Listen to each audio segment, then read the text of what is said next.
প্রিয় দর্শক, আসসালামু আলাইকুম। ব্যাংকক ট্যুরে আপনাদের স্বাগতম। আর আজকে আপনাদেরকে ঘুরে দেখাবো ব্যাংককের একটা স্পেশাল জায়গা, আর সেটা হচ্ছে গ্র্যান্ড প্যালেস।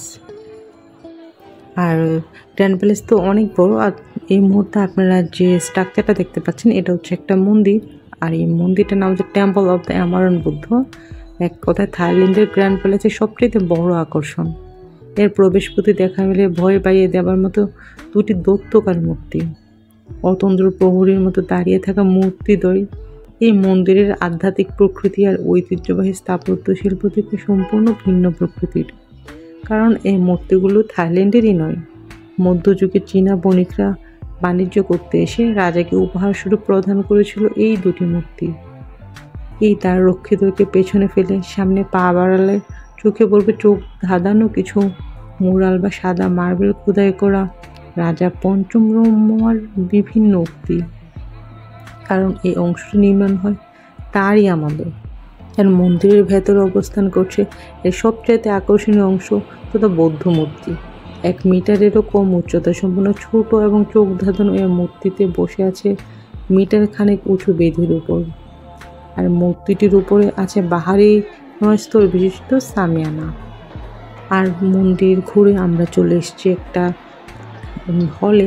এটাও হচ্ছে গ্র্যান্ড প্যালেসেরই একটা বিশাল হল। এখানে বিশাল একটা মিলনায়তন হয়। আপনারা দেখতে পাচ্ছেন এখানে অনেক মানুষ। এখানে এটা ওদের একটা প্রার্থনা কক্ষের মতো এই টাইপের কিছু একটা, কারণ দোলে দোলে এখানে সবাই আসে, এসে ছবি তুলে কী যেন করে তারপরে চলে যায়। যাকে আপনাদেরকে আমি চেষ্টা করব গ্র্যান্ড প্যালেসের এই হলরুমটা দেখানোর সাথে সাথে গ্র্যান্ড প্যালেসের আরও কিছু ইতিহাস বর্ণনা করার। 1780-এর দশকে রাজা ফুত্তাওয়াত্তা চুলালুক তথা প্রথম রমা থাইল্যান্ডের বিখ্যাত চাকতি বংশের শাসন শুরু করেন, যা চলছে আজ অবধি। সিংহাসনে আরোহণ করেই তিনি অনুভব করেন যে রাজবংশের রাজকীয় গম্ভীর্য ধরে রাখতে একটি নতুন রাজপ্রাসাদ প্রয়োজন। 1800 সাল নাগাদ রাজা প্রথম বর্মা এর নির্মাণ কাজ সম্পন্ন ঘোষণা করে এতে বসবাস শুরু করেন। তবু এরপর বিভিন্ন সময় বিভিন্ন রাজা এবং প্রাসাদের অগণিত সংস্কার হয়েছে। সব মিলিয়ে আজকের এই গ্র্যান্ড প্যালেস তো চাওফ্রাওয়া নদীর অদূরে অবস্থিত থাইল্যান্ডের সুবিখ্যাত চায়নাটাউন। এই শহরের সৃষ্টির পেছনে রয়েছে গ্র্যান্ড প্যালেসের অবদান। যখন গ্র্যান্ড প্যালেস নির্মাণের পরিকল্পনা করেন রাজা প্রথম বর্মা, তখন এই প্রাসাদটি যেখানে অবস্থিত সেখানে বসবাস করত চীনা মানুষের একটি সম্প্রদায়। কিন্তু নদীর ধারে এই স্থানটিকে প্রাসাদের জন্য সর্বোত্তম বলে মনে করা হবে রাজার। আর তাই তিনি সেই চীনা সম্প্রদায়টিকে অনেকটা বল প্রয়োগের মাধ্যমে এখান থেকে উচ্ছেদ করেন। পুরো সম্প্রদায়টি শহরের অদূরে যে স্থানে নতুন করে বাস শুরু করলো সেটি আজকে চায়নাটাউন। আর এখানে টিকিট কেটে প্রবেশ করতে হয়। আর টিকিটের সর্বনিম্ন মূল্য বাংলাদেশি টাকায় 1250 টাকার মতো। প্রথমে চোখে পড়বে সরকারি অফিস আর প্রশাসনিক ভবনগুলো। এগুলো পার হলেই তবে গ্র্যান্ড প্যালেসের রাজকীয় দালানগুলো চোখে আসবে আপনাদের। আর একটা ব্যাপার অত্যন্ত গুরুত্বপূর্ণ, তা হলো পোশাক। গ্র্যান্ড প্যালেসের ভেতরে যথাসম্ভব পরিমিত, শালীন, ভদ্র হয়ে যেতে হয়। বিশেষ করে নারীদের ক্ষেত্রে কাঁধ থেকে হাঁটু পর্যন্ত যথাযথভাবে ঢাকা থাকতে হয়। পুরুষের শার্ট প্যান্টের সমস্যা নেই, তবে হাফ প্যান্ট নিষিদ্ধ আছে।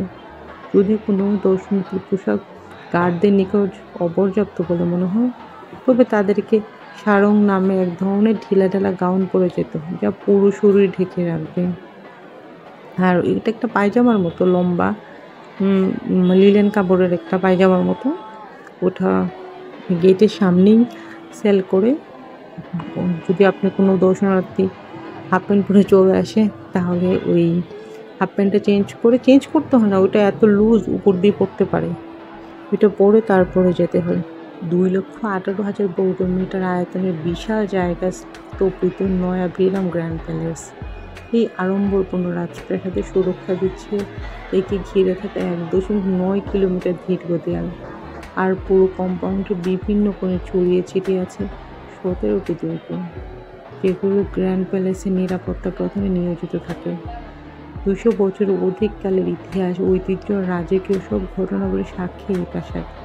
তাই পুরো থাইল্যান্ডের মাঝে সবচেয়ে নিরাপদ স্থান। যে কোনো দেশের পর্যটকরা যখন থাইল্যান্ড যায়, গ্র্যান্ড প্যালেসকে এই জন্য এদের আকর্ষণের কেন্দ্রবিন্দু হয়ে থাকে।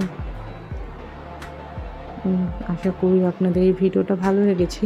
আর এই হল রুমের দেয়াল জুড়ে আছে অনেক সুন্দর সুন্দর পেন্টিং, যে পেন্টিংগুলো আপনাদের অনেক ভালো লাগবে দেখতে। তবে এই কম্পাউন্ডটি খুব নিরবতাপূর্ণ, মানে এখানে থাইল্যান্ডের যারা আছে তারা এখানে হয়তো বা জব করে বা একটা গ্রুপ থেকে আসে, সংগঠন থেকে আসে এখানে যে দেয়ালের মধ্যে লাগানো পিকচারগুলো আছে, ওই পিকচারগুলোর সামনে দাঁড়িয়ে দাঁড়িয়ে ছবি তুলে, আর ওদের হাতে থাকে বিভিন্ন রকমের ব্যানার, তারপরে চলে যায়। আজকের ভিডিও এই পর্যন্ত। ভিডিওটা কেমন লেগেছে অবশ্যই কমেন্ট সেকশনে জানাবেন, আর ভিডিওটা দেখতে থাকুন। ভালো থাকবেন। আল্লাহ হাফিজ।